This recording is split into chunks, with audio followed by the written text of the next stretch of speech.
Hay unos grandes expertos en predicación que son los bautistas y la Iglesia Bautista, y en la Iglesia Bautista, cuando el predicador no va bien, entonces la asamblea empieza a clamar y a decir: ayúdale, Señor, ayúdale, Señor. No se oye nada, dicen. Dicen que no se oye.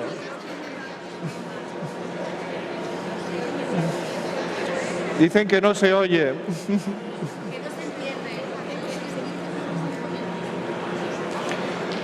¿Se entiende ahora?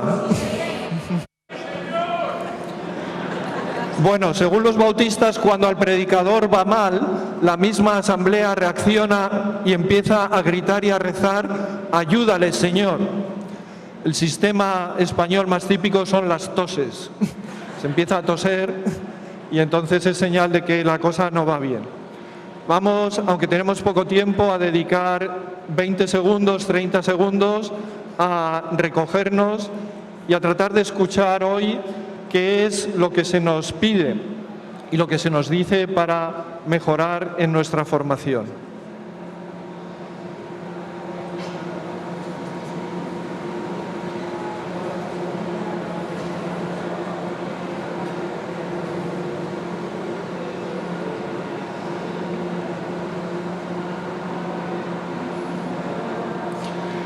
Ahora que estamos ya situados, yo voy a tener dos partes en la presentación. Una parte que voy a ir más deprisa tratando de situarnos y una segunda parte en la que voy a entrar más directamente en el tema de la formación. Primero, para situarnos. El punto de partida lo podemos tener con Marcos 13:44, la parábola del tesoro. El reino de los cielos es semejante a un tesoro escondido en un campo, que al encontrarlo un hombre vuelve a esconderlo, y por la alegría que le da, vende todo lo que tiene y compra el campo. Y aquí tenemos dos palabras clave: tesoro y alegría. Y todos los que estamos aquí hemos tenido la suerte de gustar la alegría del Evangelio, lo cual entonces nos impele a transmitirlo. Ese es nuestro punto de partida. El mismo punto de partida con el que juegan los anuncios de detergentes. He descubierto esta marca que es magnífica, que funciona mucho mejor. ¿Y a quién se lo has dicho? Se lo he dicho a mi vecina, se lo he dicho a toda la escalera, se lo he dicho a todos mis amigos. ¿Por qué no hacemos lo mismo con la fe, si es un tesoro y es una alegría? Porque quizá hoy en día una de las cosas que nos pasa, uno de los impedimentos que tenemos, es que nos falta una confianza tajante y absoluta en nuestra fe. Y tendemos a veces a relegarla al ámbito de la vida privada. Esto es una cosa mía, es solamente para mí o para mi círculo más cercano, pero no es una cosa de la que se puede ir hablando y diciendo por ahí. Sin embargo, si nosotros nos fijamos en 3 puntos, me parece que eso nos puede ayudar a cambiar. Dice uno de los grandes teólogos del siglo XX, Pannenberg: el cristianismo de los padres de la época antigua se sabía en alianza con la razón verdadera frente a una cultura en decadencia. Y él se pregunta: ¿no es esta nuestra situación actual? ¿Tenemos nosotros auténticamente el convencimiento de que la razón es una aliada de nuestra fe y que por lo tanto la podemos y la debemos presentar? Y en esta misma dinámica se pregunta y dice otro teólogo alemán, católico, Eugen Visser, que hoy a veces vivimos, y yo pienso que la Iglesia española vivimos, una cierta herejía emocional que tiene que ver con el derrotismo. Y él dice: y es que la fe no corre peligro con una interpretación equivocada del dogma, ni con un comportamiento moral deficiente, sino que, ateniéndonos a la experiencia general, el peligro mayor deriva sobre todo del derrotismo religioso, que no otorga a esa fe energía alguna capaz de configurar la vida y el futuro. Derrotismo, incapacidad de configurar la vida y el futuro. Si de alguna manera eso nos ha entrado a nosotros por dentro y decimos: el último que consuma el sagrario y que cierre la puerta? ¿Cómo vamos a transmitir la fe y cómo vamos a comunicarlo? Con esa herejía emocional, con ese derrotismo de fondo, es imposible. Y sin embargo, un estudioso agnóstico del cristianismo primitivo se preguntaba ¿cuál fue la razón psicológica del triunfo del cristianismo? En un libro que se titula Paganos y cristianos en una época de angustia a lo mejor como la nuestra también. El cristianismo se presenta como una fe que merece la pena vivir, porque es también una fe por la que merece la pena morir. Y esto fue una de las causas fundamentales del éxito del cristianismo en el mundo antiguo. Una fe vergonzante o acobardada no atrae. Sin embargo, una fe convencida de que es la verdad, de que es un tesoro, es algo que sí que atrae y que nos anima a presentarlo con valentía y con ilusión. De tal manera que, también interpretando el magisterio del Papa Francisco, hay 3 palabras clave que se encadenan: tesoro, alegría, anuncio. Hemos descubierto un tesoro que nos llena de alegría y lo queremos transmitir y comunicar a otras personas. De tal manera que entonces la clave principal es transmitir, emitir. Una amiga divorciada, en torno a los 50 años, me decía que tuvo la siguiente experiencia. Sus amigas le decían: ¿cómo vas a encontrar pareja si no emites? ¿Cómo que no emito? Sí, que no emites, que la gente no se da cuenta que tú estás buscando pareja, que tú a los 50 años, divorciada, estás dispuesta a encontrar una pareja. ¿Pero qué es esto de emitir? Y le decían: pues tú fíjate en nosotras. Y entonces cuando vas a tomar el aperitivo, pues cómo te vistes, cómo hablas, cómo reaccionas, cómo te mueves, cómo te maquillas, qué tipo de comentarios haces. Y luego cuando volvían a casa decían: oye, ¿he emitido o no he emitido? Bueno, has mejorado un poco, pero todavía no estás emitiendo bien. La pregunta entonces es: nosotros que somos cristianos, ¿emitimos o nos da vergüenza? ¿O emitimos solo cuando estamos en el grupo de la parroquia? Pero en la vida profesional, en nuestra manera de movernos, de comportarnos, de ser familia, de comprar, en nuestro ocio, ¿emitimos? ¿O somos como alguien que nadie sabe que está buscando pareja? ¿Cómo vamos a ligar sin emitir? ¿Cómo vamos a propagar el Evangelio sin emitir? Y por lo tanto, la gran pregunta es: ¿estamos emitiendo o estamos relegando la fe a un asunto privado? Con lo cual aterrizamos ya en la cuestión de la formación. La tesis que yo quiero defender, de la que ustedes ya están convencidos, es que ser iglesia en salida requiere formación. Ciertamente no solo formación. Lo primero es esa experiencia personal del encuentro con la misericordia del Señor. También nos hace falta, como dice el Papa Francisco, consolación, la alegría de saber en qué somos salvados. Y evidentemente necesitamos también la unción del Espíritu.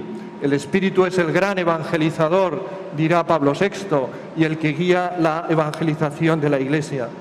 Pero siendo todo esto cierto, también me parece que es verdad que necesitamos formación. Y voy a tratar de fundamentarlo. En primer lugar, tomando de la Evangelii Gaudium una frase ya famosa del Papa Francisco: yo soy una misión en esta tierra y para esto estoy en este mundo. Yo soy una misión. Y para realizar esta misión, la formación es un complemento y es una ayuda indispensable.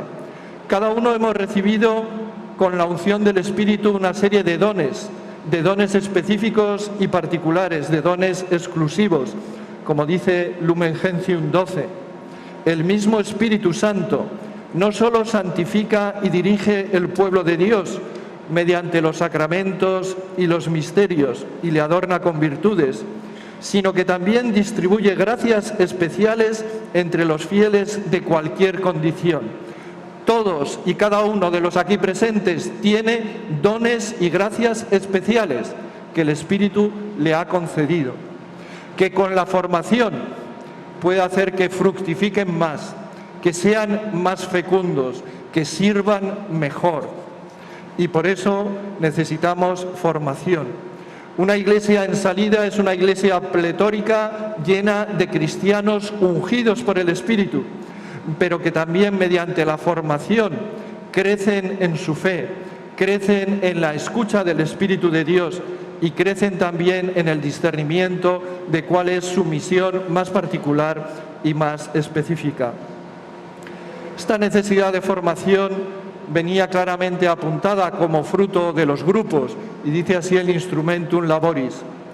Experimentamos en este contexto la necesidad de una formación más plena, más auténtica y propia de la vocación laical. Necesidad que yo voy a subrayar por 3 motivos. Primer motivo, porque sin un cultivo de la fe personal no hay una fe madura. Para transmitir nuestra fe, los primeros que necesitamos somos nosotros una fe más madura, una fe bien encajada en nuestra vida, una fe con una formación ajustada a nuestro estilo de vida. Y por eso más adelante hablaré también de la necesidad de personalizar esta formación. En segundo lugar, porque sin conocer nuestra fe va a ser más difícil transmitirla. San Ignacio, que fundó una orden misionera, los jesuitas, dice que después de probar a la gente a ver si tienen auténtica vocación en el noviciado, después es necesario dedicar mucho tiempo a conocer la fe y saber proponerla. El conocimiento de la doctrina y el modo de proponerla, las dos cosas. Tenía un profesor que decía que hay gente que es muy lista en latín, pero muy tonta en castellano. Sabe muchas cosas, pero luego no es capaz de transmitirlas. Y nuestro reto es unir las dos cosas, el latín y el castellano. Conocer bien nuestra fe, pero también saber transmitirla a los demás. Y en tercer lugar, porque uno de nuestros grandes retos, también siguiendo al Papa Francisco, es la inculturación de la fe en España, y cada uno en su familia, en su trabajo, en su profesión, en su apostolado. Pero eso requiere discernimiento, y para el discernimiento la formación es muy importante. Uno de los grandes teólogos de nuestro siglo, Baltasar, cuando le preguntaron, dice: ¿y usted por qué se ha dedicado a la teología? Él nunca dio clase en la universidad. ¿Usted por qué se ha dedicado a la teología? Y dice: para ser apóstol. Ser teólogo para ser apóstol, decía él. Nosotros, cada uno a nuestro nivel, formarnos, conocer mejor, apropiarnos mejor de nuestra fe. ¿Para qué? Para ser apóstol, para anunciar, para transmitir nuestra fe. En un mundo cada vez más complejo, en una sociedad que cada vez se dice más que es la sociedad del conocimiento, los cristianos no podemos mantenernos en un nivel superficial. Ni los sacerdotes, ni los obispos, ni los laicos, ninguno. No nos lo podemos permitir. Cada uno en su profesión sabe que hay que mantenerse al día, que siguen saliendo nuevas cosas, no digamos ya en la tecnología. Pues nosotros también en nuestra fe necesitamos mantenernos al día, por lo menos igual que necesitamos mantenernos al día en nuestra propia profesión. Y sobre todo si lo que queremos es inculturar el Evangelio. Como dice el Papa Francisco, es imperiosa la necesidad de evangelizar las culturas para inculturar el Evangelio. Con lo cual desembocamos en las dimensiones de la formación. Y yo voy a destacar 9, se podrían destacar más, pero voy a destacar 9 dimensiones de la formación. Las primeras son las que me parecen más importantes, Y la primera, en mi opinión, es el silencio. Sin silencio no hay profundidad. Y vivimos en una sociedad del ruido y de la prisa, de los afanes, de las carreras. ¿Hay silencio en nuestra vida? ¿Tenemos espacios regulares y suficientes de silencio? Porque sin silencio no hay un encuentro verdadero y profundo con uno mismo, pero tampoco hay un encuentro verdadero y profundo con Dios. Y lo primero que necesitamos, desde mi punto de vista, es silencio. Encontrar espacios, lugares, modos de silencio que sean espacios de profundidad, espacios de encuentro con nosotros mismos, espacios de encuentro con Dios, quitar todo el ruido que nos viene de las redes sociales y de la prisa de nuestro mundo. Segundo elemento, la oración. No es lo mismo silencio y oración. Hay gente que tiene silencio en su vida y sin embargo no tiene oración. Pero nosotros los cristianos necesitamos, pienso yo, oración. Porque sin relación con Dios corremos el peligro de que nuestra fe se vuelva mortecina, que no se renueve, que no se refresque, sino que tienda a apagarse. Una oración que evidentemente cada uno, según la edad y según las características, tiene que encontrar su modo y manera. Y en la Iglesia hay una gran variedad y riqueza de posibilidades. Pero evidentemente la palabra de Dios tiene que tener un puesto destacado y cada uno verá cómo lo hace. Si es por la lección, si es por la contemplación, si es por la meditación. Pero necesitamos esa oración para nosotros mismos, para alimentarnos, igual que necesitamos también los sacramentos. Sin vida de oración difícilmente va a haber misión. Papa Francisco en el fondo dice, sin santidad no hay misión. Y por eso ha escrito la Gaudete et Exsultate, pero por eso también el Evangelii Gaudium tiene todo un capítulo sobre espiritualidad, porque dice, sin una espiritualidad misionera no va a haber misión. Tercer elemento, la lectura. La lectura amplía nuestro mundo, la lectura nos enriquece, la lectura nos pone en contacto con los grandes creyentes de ayer y de hoy. La lectura me proporciona conocimientos con los que puedo creer mejor. La lectura me ayuda a entender mejor la doctrina cristiana, el credo, la moral, la escritura. Necesitamos leer en una sociedad en la que se lee cada vez menos. Leer sobre los temas de hoy en día y leer también acerca de nuestra fe. Hubo un teólogo pastoral alemán que decía, contra la tibieza, lectura espiritual. Contra la tibieza, lectura espiritual. En cuarto lugar, dentro de la formación nos ayuda toda forma de revisión de vida y de contraste. La formación es una empresa personal, pero también comunitaria. Hay otros que ven cosas, que saben cosas que yo no sé. Estoy dispuesto a escucharles, estoy dispuesto a dejarme interrogar, estoy dispuesto a reconocer que otros pueden ver mis engaños y mis trampas y ayudarme a salir de ellas. Estoy dispuesto a recibir el enriquecimiento por parte de otras personas. En algunos grupos se practica la revisión de vida. Y la revisión de vida nos ayuda si lo que vamos buscando es crecer en la fe, crecer en el encuentro con Dios. En quinto lugar, el discernimiento. El discernimiento orienta nuestra vida como misión y por lo tanto la formación encaminada al discernimiento no busca simplemente saber más por saber más. Está bien la curiosidad intelectual y es buena, pero recordemos lo que decía Baltasar, ser teólogo para ser apóstol. Y entonces nuestra formación tiene que tener un ojo puesto en el discernimiento, sobre todo para que nos ayude a evitar dos de los grandes peligros que hoy en día tenemos, desde mi punto de vista. Un peligro que tenemos los cristianos hoy en día es vivir un activismo desenfrenado. Nos apuntamos a todo, vamos a todo, cubrimos todos los puestos, somos siempre los mismos, los que vienen al congreso, los que llevan la parroquia, los que llevan las cuentas, los que llevan la liturgia, los que limpian la iglesia, los que preparan la catequesis, los que están en la cofradía.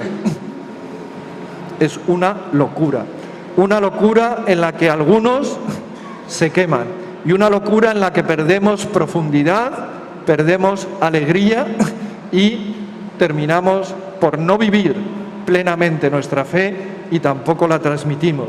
Tenemos que hacer un discernimiento para salir de ese activismo. Pero otra de las trampas que tenemos hoy en día es caer en un cristianismo de estufa. Estoy con los míos, estoy siempre con los mismos, estamos a gustito, nos conocemos, nos reunimos, nos apoyamos, pero no salimos de nuestro grupo cerrado. Una formación para ver hacia dónde tenemos que salir y una formación también para recortar qué cosas menos tenemos que hacer. Una formación, en sexto lugar, que sea permanente, lo cual no va en contra de periodos más intensos y más largos de formación, que son realmente valiosos y que nos ayudan. Pero si nuestra fe es un camino juntos con el Señor, en ese camino la formación tiene que estar siempre presente para que siempre sigamos creciendo.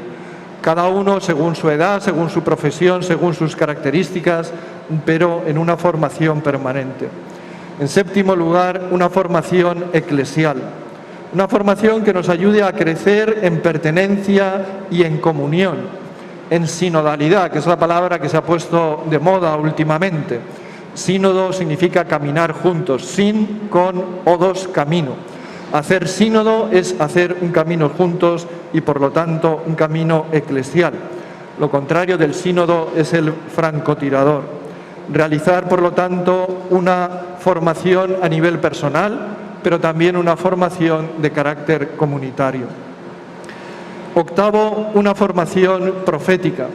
Una formación que nos ayude a transformar la realidad, a que nuestro mundo se parezca más al reino de Dios, a descubrir qué signos proféticos los cristianos podemos realizar en nuestra iglesia y podemos realizar en nuestra sociedad para que transformemos, según el Evangelio y la fuerza del Evangelio, nuestra sociedad. Y noveno, una formación personal, que potencie mi vida cristiana y potencie mi vocación como cristiano. Y cada uno entonces aquí se debería preguntar, según su propia edad, según sus circunstancias familiares y profesionales, qué es lo que el Señor me pide, qué es lo que ahora a mí me ayuda a crecer más para ser un cristiano adulto, responsable, que anuncia a Jesucristo como el Señor de su vida y como el tesoro que le colma de alegría. Tenía preparada una presentación que no he podido presentar porque no tenemos pantalla. La presentación terminaba con un Cristo resucitado. Cristo ha resucitado. Él nos envía. Vayamos con Él. Gracias.